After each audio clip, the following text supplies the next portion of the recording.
তুমি কি কখনো খেয়াল করেছো বছরের শুরুতে তোমার ভেতরে যে আগুনটা জ্বলে সেটা বছরের মাঝামাঝি কোথাও যেন হারিয়ে যায়? বছরের প্রথম থেকে তুমি একদম অন্য মানুষ।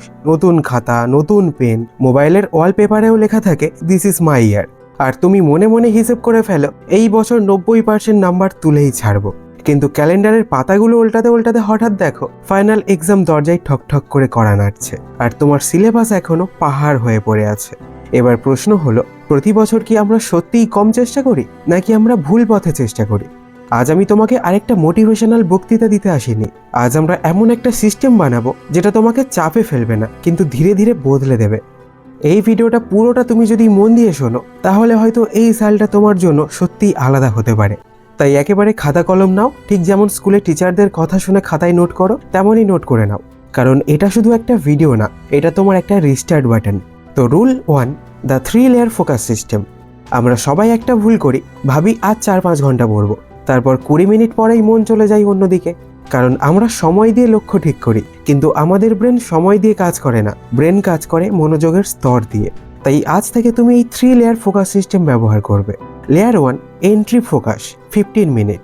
পড়তে বসেই কঠিন চ্যাপ্টার শুরু করবে না, প্রথম 15 মিনিট শুধু আগের দিনের পড়া রিভিশন করবে। এটা ব্রেনকে ওয়ার্ম আপ করে, যেমন দৌড়ানোর আগে শরীর গরম করতে হয় তেমনই। Layer 2, deep focus, 40 minute. এখন শুরু হবে আসল কাজ। একটা নির্দিষ্ট টপিক নাও, মোবাইল দূরে রাখবে, দরজা বন্ধ। এই 40 মিনিটে তুমি শুধু একটা কাজ করবে, মানে যে কোনো একটা সাবজেক্ট পড়বে। এখানে নিয়মটা হলো সিঙ্গেল টার্গেট, সিঙ্গেল ওয়ার্ড, কারণ একসাথে 3টে সাবজেক্ট খোলা মানে 3টে যুদ্ধে একসাথে নামা। Layer 3, output burst, 15 minute. শেষ 15 মিনিট শুধু লিখে প্র্যাকটিস করবে, যেমন ম্যাথ হলে সমস্যা সমাধান, হিস্ট্রি হলে নিজের ভাষায় লিখে ফেলা, সায়েন্স হলে ডায়াগ্রাম আঁকা। আর এটা সবসময় মনে রাখবে, পড়লে তুমি জানো, লিখলে তুমি পারো। এই 70 মিনিটই তোমার এক সম্পূর্ণ ইউনিট। দিনে 3টে ইউনিট মানে 3.5 ঘন্টা আসল পড়া। নামমাত্র 6 ঘন্টা বসে থাকার চেয়ে এটা অনেক বেশি শক্তিশালী। Rule 2, energy beats time. অনেকে বলে ভোরে উঠলে ব্রেন ফ্রেশ থাকে। হ্যাঁ, কারো ক্ষেত্রে এটা ঠিক, কিন্তু সবার ক্ষেত্রে না। আমাদের শরীরে একটা প্রাকৃতিক ঘড়ি আছে, যেটাকে বলা হয় সার্কাডিয়ান রিদম। কেউ সকালবেলা বেশি তীক্ষ্ণ, কেউ রাতের দিকে। তুমি যদি জোর করে নিজের বিপরীতে কাজ করো তাহলে তুমি সারাদিন ক্লান্ত থাকবে। তাই একটা কাজ করো, পরের 5 দিন খেয়াল করো কোন সময় তোমার মাথা সবচেয়ে পরিষ্কার থাকে। যে সময় পড়লে কম সময় বেশি বোঝো, ওটাই তোমার প্রাইম স্লট। এই প্রাইম স্লটে রাখবে তোমার সবচেয়ে কঠিন বিষয়, যেমন ম্যাথ, ফিজিক্স, কেমিস্ট্রি, বা যেটা তোমার ভয় লাগে বা হার্ড মনে হয়। কারণ সহজ সাবজেক্ট দিয়ে গোল্ডেন সময় নষ্ট করবে না। Rule 3, friction remove formula. তুমি পড়তে পারো না কারণ তুমি অলস না, তুমি পড়তে পারো না কারণ পড়া শুরু করতে তোমার বাধা বেশি। এই বাধাকেই বলে ফ্রিকশন। ধরো টেবিল অগোছালো, কলম খুঁজতে 3 মিনিট, নোটবুক খুঁজতে 5 মিনিট, মোবাইল সামনে, নোটিফিকেশন সাউন্ড টুংটাং। তাহলে শুরু করার আগেই তোমার মন ক্লান্ত হয়ে যায়। তাই আজ থেকে একটা রুল, নাইট রিসেট। ঘুমানোর আগে 5 মিনিট সময় নিয়ে টেবিল গোছাও। আগামীকালের জন্য বই রেখে দাও সামনে, কলম রেডি রাখো, আর বোতল ভর্তি জল। সকালে উঠে শুধু পড়তে বসে যাবে, তাহলে শুরু করার জন্য আর কোনো অজুহাত থাকবে না। সফল স্টুডেন্টরা না বেশি শক্তিশালী না, তারা শুধু কম বাধা তৈরি করে। Rule 4, the recall challenge. আমরা বই পড়ি, হাইলাইট করি, আন্ডারলাইন করি, তারপর ভাবি আজ অনেক পড়েছি, কিন্তু 1 সপ্তাহ পর কিছুই মনে থাকে না। কারণ পড়া মানে হলো ইনপুট, আর পরীক্ষা মানে হলো আউটপুট। তাই আজ থেকে একটা নতুন খেলা শুরু করো, নাম দাও ব্ল্যাঙ্ক পেজ টেস্ট। একটা টপিক পড়া শেষ হলে বই বন্ধ করো, সাদা পৃষ্ঠা নাও, লিখে ফেলো যা মনে আছে। শুরুতে খুব কম লিখতে পারবে, মন খারাপ হবে, মনে হবে কিছুই জানো না, কিন্তু এটাই আসল শেখা। যখন তুমি নিজেকে পরীক্ষা করো তখন ব্রেন বাধ্য হয় তথ্য খুঁজে বের করতে।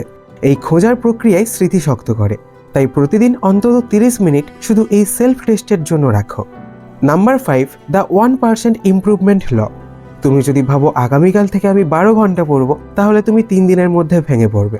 কিন্তু যদি বলো আজকে শুধু গতকালের থেকে 1% ভালো করব, তাহলে কিন্তু সেটা সম্ভব। তাই আজ 2 ইউনিট পড়লে কাল 2 ইউনিট প্লাস 10 মিনিট। আজ 5টা অঙ্ক করলে কাল 6টা। ছোট উন্নতি জমতে জমতে বিশাল ফল দেয়। আর 1 বছরে 1% করে উন্নতি মানে তুমি সম্পূর্ণ বদলে যাবে। Rule 6, weekly reality check. প্রতিদিনের শেষে নয়, প্রতি সপ্তাহে একদিন বসে হিসেব করো। এই সপ্তাহে কি শিখলাম, কোথায় সময় নষ্ট হলো, কোন সাবজেক্টে দুর্বলতা আছে। নিজের সাথে সৎ হও, কারণ তুমি নিজেকে ঠকাতে পারো কিন্তু রেজাল্টকে ঠকাতে পারবে না। এবার তোমাকে একটা বাস্তব কথা বলি, তুমি এই ভিডিও দেখছো মানে তোমার ভেতরে এখনো আগুন আছে, কারণ যারা হাল ছেড়ে দিয়েছে তারা এই ভিডিও পর্যন্ত আসেই না। তুমি এই ভিডিও দেখছো মানে তোমার ভেতরে এখনো আগুন আছে, কারণ যারা হাল ছেড়ে দিয়েছে তারা এই ভিডিও পর্যন্ত আসেই না। কিন্তু মনে রেখো, মোটিভেশন 24 ঘন্টা থাকে না, কিন্তু সিস্টেম থাকে। আর যদি তুমি এই সিস্টেমের মধ্যে একটা জিনিসও শুরু করো, তাহলে তুমি অ্যাভারেজ স্টুডেন্টদের ভিড় থেকে আলাদা হয়ে যাবে। 44,000 প্লাস মানুষ আমাদের এই পরিবারে আছে, কিন্তু তোমার যুদ্ধ তোমাকেই লড়তে হবে। একদিন মিস করবে, সমস্যা নেই, 2 দিন মিস করবে, তবুও ফিরে আসবে, কিন্তু থামবে না। কনসিস্টেন্সি মানে প্রতিদিন পারফেক্ট হওয়া না, কনসিস্টেন্সি মানে পড়ে গিয়ে আবার দাঁড়ানো। এখন একটা কাজ করো, কমেন্টে লিখে দাও তোমার প্রাইম স্লট কোন সময়, মানে কোন সময় তোমার মাইন্ড একদম ফ্রেশ থাকে কঠিন সাবজেক্ট পড়ার জন্য, সকাল, বিকেল নাকি রাত। আর এই ভিডিওটা তোমার সেই বন্ধুকে পাঠাও যে প্রতি বছর রুটিন বানায় কিন্তু মানতে পারে না। তবে মনে রেখো, ক্যালেন্ডার বদলালে জীবন বদলায় না, অভ্যাস বদলালে জীবন বদলায়। তো দেখা হবে পরের মাস্টার ক্লাসে, তাই ভালো থেকো আর লড়াই চালিয়ে যাও। Thanks for watching.